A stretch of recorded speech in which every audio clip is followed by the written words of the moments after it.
Welcome back to my channel. This is Koala Mama. My name is Mehaki and I post videos on homeschooling, managing a home, parenting, as well as working and studying from home. I'm both a full-time PhD student as well as a homeschool mom of 5. If you like this kind of videos, please subscribe down below. I post a new video every Sunday.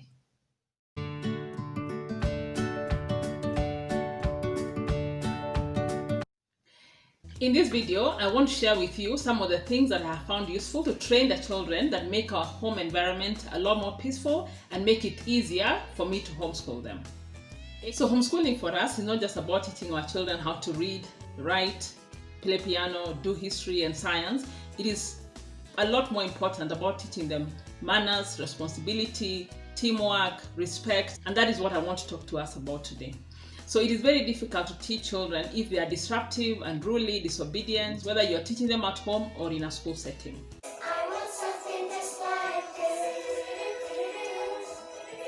So these are some of the things that I try to remind the children every single day and that make our home environment and our homeschool a lot more peaceful.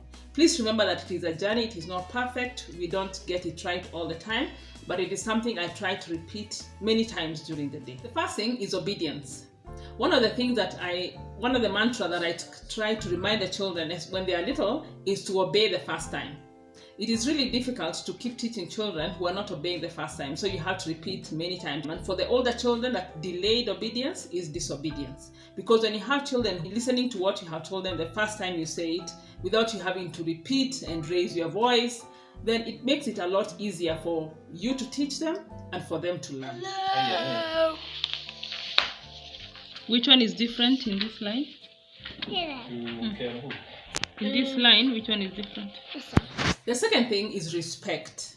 So when we are living together, it is easy for that to be forgotten. So one of the things that we really try to remind the children, and for us we try to practice it, is to respect each other's space and each other's property. So for example, before someone picks something that belongs to someone else, then they need to ask. They can't just go and pick it.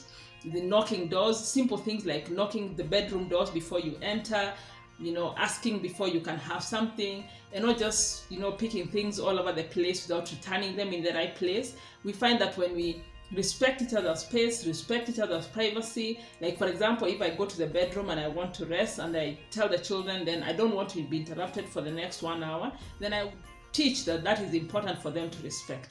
So Ecuador is located in South America and the president is Lenin Moreno. They mainly produce oil, bananas. The third thing is to communicate clearly. So when the kids are able to communicate clearly that they are frustrated or they are tired or they're just having a bad day, then it is easy for me to know maybe we need to take a break that day, or maybe I need to give them less workload or change strategy for the day for them. If they are frustrated with a sibling, then for them to go and resolve that conflict. And one of the things we do in that case is to teach them to resolve conflicts on their own. Instead of me having to resolve every single conflict, we encourage them is to first go and try and resolve that conflict with their sibling. And then that way they learn to resolve conflicts on their own. And unless it is really a huge thing, then I do not necessarily have to intervene. Said, that's a flower. I can smell it. It's nice.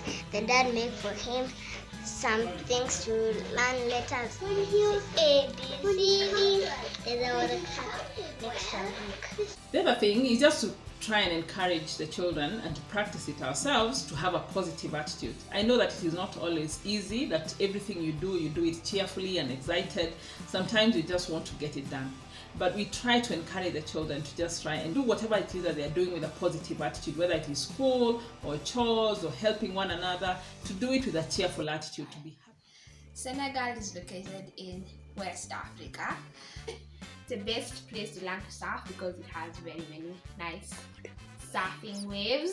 The reason why these are important is because home is really the training ground for future relationships, whether the marriage or workplace or whatever other relationship these children will have, or even maybe with another tutor who is not necessarily their parent.